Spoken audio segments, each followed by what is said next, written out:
I just watched the original Texas Chainsaw Massacre from 1974. I've been wanting to watch this for a while, like many years. I just haven't known where to watch it, and it's currently available on Shudder right now. So if you're also like me and you haven't watched it yet, or you want to revisit it, you should check out Shudder. I like that the intro gave a simple backstory to everything.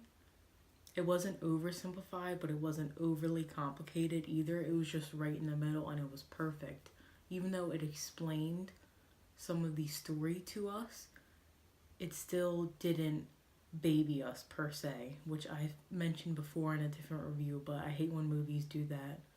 When they treat the audience like they're dumb and can't put things together. But this gave necessary explanation to the situation.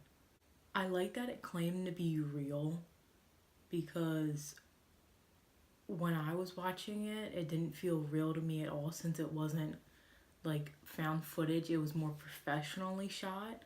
But I can see where people back then when it came out would believe it, and it's just an interesting marketing technique. I can see how it drew a crowd in from that. The title sequence was beautiful. The darker yellow text on a red and black background, it was just really aesthetically pleasing. I also enjoyed how they had a radio announcer in the background in the beginning and a scene after the beginning in order to explain and just give some more backstory and really set the world up for what it's supposed to be. If this was released today, I think people would see that as cheesy, but it was definitely a newer technique back then, I think. I found it funny how one of the women in the group of friends was talking about one of the planets being in retrograde because that's a big thing now. A lot of people believe in that stuff, and I just found it interesting how this was made in the 70s and it still holds relevant today, especially the animal cruelty thing where they're all in the van going past a farm and the one character in the wheelchair is talking about how the animals are slaughtered. It cost $300,000 to make back in the 70s, and now that is equivalent to $1,600,000, I think. Yeah, so it is still relatively low budget, and I just found it so interesting that a couple of the classic horror movies I've seen have such lower budgets, and then it turned out they were so profitable. Another thing that was aesthetically pleasing were the close-up shots. They were used more towards the end, like almost continuously, but I just really enjoyed the close-up shots and the focus on the environment around the characters. They placed an importance on the environment around them, like the house, and they just showed how the characters are without showing the characters first, and characterizing them by showing the environment they live in on a daily basis is just really interesting, and it provides the audience with something to fear. Like, if they live like this, what are they actually like? And it definitely works to its advantage. I was reading up on the controversy surrounding this film when it was first released, and I found it really interesting how some critics thought that it was so heavily focused on violence against women.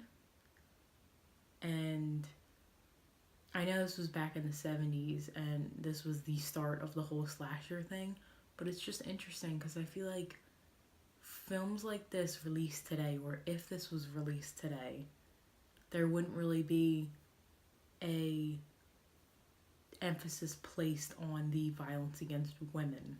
Some films can definitely be considered extremely violent against women for no reason, but I feel like this was kind of an even playing field, honestly. I didn't get a vibe that this was trying to be extremely violent towards women at all, just for that specific purpose. Another thing mentioned that I thought was interesting about the controversy surrounding it was that since it had such a low budget, the filming days were long, and I was also reading that the actors didn't really get paid at all.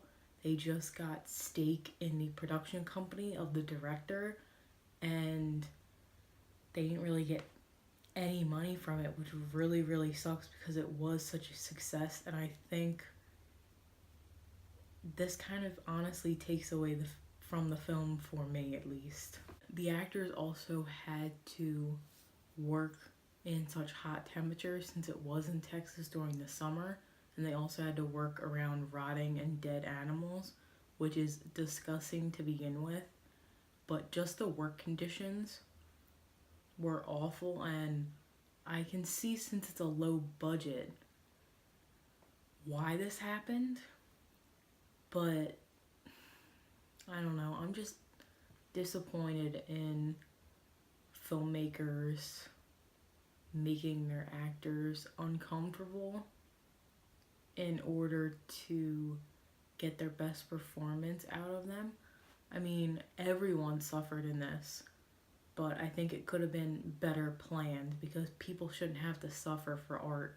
Regarding the characters, I didn't really dislike any of them, which was really rare. It was a rare occurrence for me because there's always those either one or multiple characters where I'm just like, alright, die already. But I didn't feel that way about any of the characters in this film.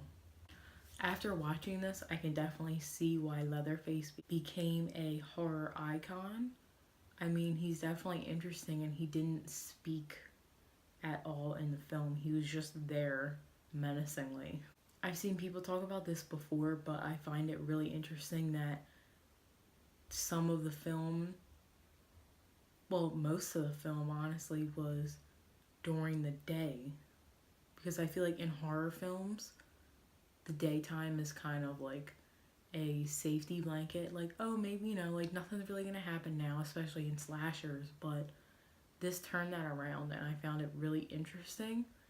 Even though there wasn't really an emphasis put on the daylight, I believe it was just an interesting setting, and it played into the scares more.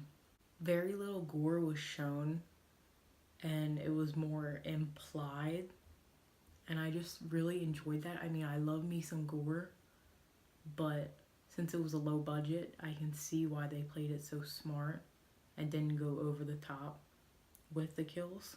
The music made the scary scenes even scarier, which is obviously what the music is supposed to do, but sometimes the music played over scary scenes don't really fit, and sometimes there's also music that's tense and scary played over a cheap jump scare or something, and there were no jump scares in this, which I really enjoyed. It was just tense from the focus on the environment and then seeing the characters and how they play out.